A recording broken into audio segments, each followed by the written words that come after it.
Masya Allah, ya udah ya, jadi tambah nih ilmu kita ya. Memang tadi disampaikan tentang jamak, ini memang salah satu kemudahan yang diberikan kepada kita ya, apalagi sebagai musafir ya udah, karena kita banyak loh beberapa waktu itu kita misalnya ya waktu itu saya sholat zuhur, kan kita diberikan kemudahan nih untuk menjamakkan sholat asarnya gitu. Tapi dalam hati udahlah, nanti kan ini waktu itu di daerah mana ya lupa ya.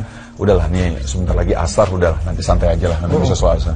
Tapi qadarullah ternyata susah banget sholat asar. Nah itu dia, makanya jangan menggampangkan waktu sholat ya. Dan juga sebenarnya selain jamak, kalau kita dalam perjalanan itu ada beberapa ulama juga yang mengajarkan tentang sholat qashar ya. Jadi sholat qashar itu meringkas waktu sholat. Jadi misalnya waktu zuhur dan asar, pada saat kita sudah melewati batas wilayah tadi tersebut, kita bisa masuk waktu qashar. Dalam artian misalnya asar dan zuhur, kita melakukannya di waktu asar ya, dua rakaat salam untuk asarnya. Begitu maghrib tidak diringkas, tidak boleh. Maghrib tetap 3. Nah, isanya boleh 2. Sebenarnya ini kemudian yang diberikan Islam kepada kita ya. Insya Allah ya, makanya jadi kita harus banyak ilmunya juga, dan kita boleh kok memanfaatkan itu ya. Baik, setelah ini kita akan bicara juga mengenai orang-orang yang pandai dan rajin membaca Al-Quran, tapi apa nih? Akhlaknya. Oh ya Allah, anaknya tidak baik. Loh, makanya nanti jangan berproses dulu.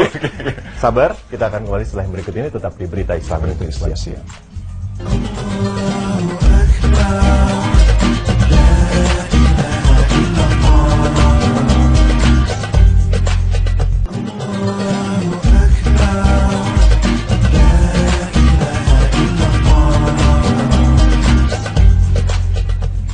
Baik pemirsa, kita kembali di Berita Islam Siang, dan ini udah nih penasaran nih, biasanya kalau misal orang sudah rajin ngaji, mungkin kita bilang sering datang kajian dan lain-lain, itu biasanya hubungan kan sebenarnya kan ya nyambung, akhlaknya jadi baik. Ya, bahkan tapi ini kalau kenapa nih pertanyaannya, bacaan Quran, orang pandai membaca Quran tapi akhlaknya tidak baik ya. Bahkan tidak ada juga orang yang sholat tapi kelakuannya masih belum pantas. Ada juga. Kenapa tuh? Nah, makanya ini dia nih. Ada apa ya? Gitu. Sama-sama kita simak, ini dia berita.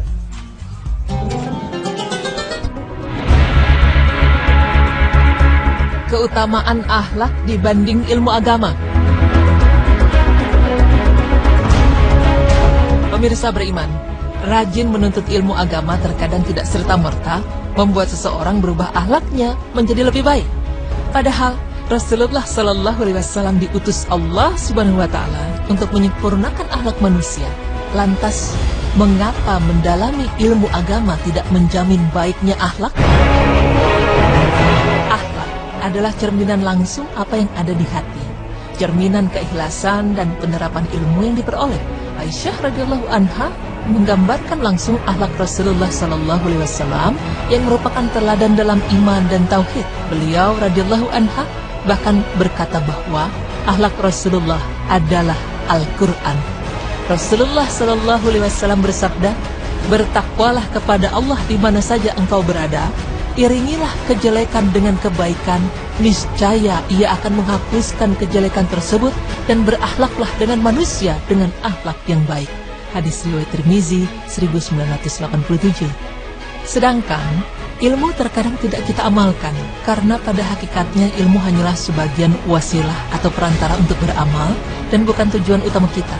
Dan cukuplah peringatan langsung dalam Al-Quran bagi mereka yang berilmu tanpa mengamalkan. Allah Ta'ala berfirman, hai orang-orang yang beriman, mengapa kamu mengatakan hal yang tidak kamu perbuat? Amat besar kebencian Allah bahwa kamu mengatakan apa saja yang tidak kamu kerjakan. Quran Surah As-Saff ayat 3. Pemirsa beriman, terkadang kita terlalu sibuk mempelajari berbagai ilmu agama dengan tujuan mendapat kedudukan sebagai seorang yang tinggi ilmunya, dihormati banyak orang dan diakui keilmuannya. Akan tetapi, kita lupa mempelajari ilmu akhlak untuk berusaha memperbaiki jiwa dan hati kita. Hendaknya kita perlu menanamkan dengan kuat bahwa niat kita menambah ilmu adalah supaya menambah akhlak dan amal kita. Bagi mereka yang telah mempelajari ilmu agama, yang notabene-nya insya Allah sudah mempelajari ilmu tauhid dan akidah, mengetahui sunnah, mengetahui berbagai macam maksiat, Tidak mungkin setan menggoda dengan cara mengajaknya untuk berbuat syirik, melakukan bid'ah, melakukan maksiat. Akan tetapi, setan berusaha merusak akhlaknya. Setan berusaha menanamkan rasa dengki sesama, hasad, sombong, angkuh, dan berbagai akhlak jelek lainnya. Pemirsa, perlu kita camkan bahwa di saat ini kita tidak hanya butuh terhadap teladan ilmu, tetapi kita lebih butuh teladan akhlak dan takwa, sehingga kita bisa melihat dengan nyata dan mencontoh langsung akhlak dan takwa orang tersebut. Perlu kita ingat juga, jika menuntut ilmu dari seseorang, yang pertama kali kita ambil adalah akhlak dan adab orang tersebut, baru kita pengambil ilmunya.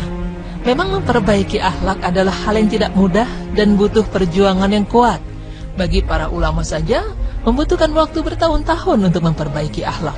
Namun bukan berarti akhlak tersebut tidak bisa diperbaiki, karena jika tidak segera diperbaiki, akan memberikan dampak yang buruk. Misalnya, karena akhlak yang buruk, umat muslim berpecah belah, saling tahjir, saling menjauhi. Ternyata setelah ditinjau ulang, sumber perpecahan adalah perasaan hasad dan dengki. Kita patut berkaca pada sejarah bagaimana Islam dan dakwah bisa berkembang karena akhlak pendakwahnya yang mulia. Pemirsa beriman, yang paling penting dari semuanya tentu meminta kepada Sang Khalik, seperti disampaikan dari Ali bin Abi Thalib radhiyallahu anhu, bahwa Rasulullah sallallahu alaihi wasallam dalam salah satu doanya beliau mengucapkan, "Ya Allah, tunjukkanlah aku pada akhlak yang paling baik, karena tidak ada yang bisa menunjukkannya selain Engkau. Ya Allah, jauhkanlah aku dari akhlak yang tidak baik, karena tidak ada yang mampu menjauhkannya dariku selain Engkau." Hadis riwayat Muslim 771, Abu Daud 760, Tirmizi 3419. Semoga pemaparan kami dapat bermanfaat dan menambah ilmu. Amin. Sang Khalik, seperti disampaikan dari Ali bin Abi Thalib radhiyallahu anhu, bahwa Rasulullah sallallahu alaihi wasallam dalam salah satu doanya beliau mengucapkan, "Ya Allah, tunjukkanlah aku pada akhlak yang paling baik, karena tidak ada yang bisa menunjukkannya selain Engkau. Ya Allah, jauhkanlah aku dari akhlak yang tidak baik, karena tidak ada yang mampu menjauhkannya dariku selain Engkau." Hadis riwayat Muslim 771, Abu Daud 760, Tirmizi 3419. Semoga pemaparan kami dapat bermanfaat dan menambah ilmu. Amin.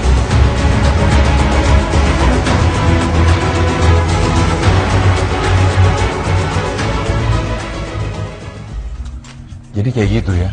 Jadi memang bukan berarti ketika sudah belajar tiba-tiba langsung akhlaknya baik gitu otomatis ya. Betul. Karena banyak hal yang sudah banyak juga yang harus dipelajari.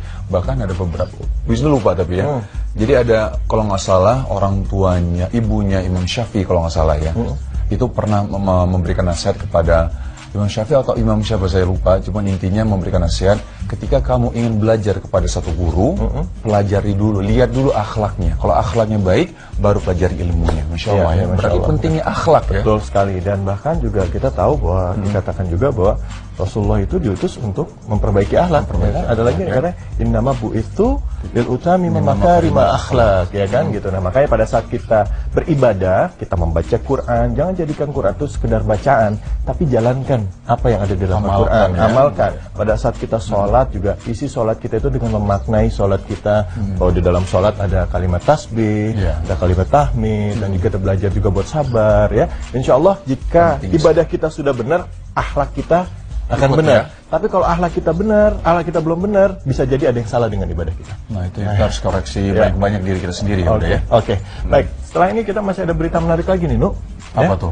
Nanti jangan kemana-mana, beritanya akan hadir saat lagi. Tetaplah di Berita Islami Siang.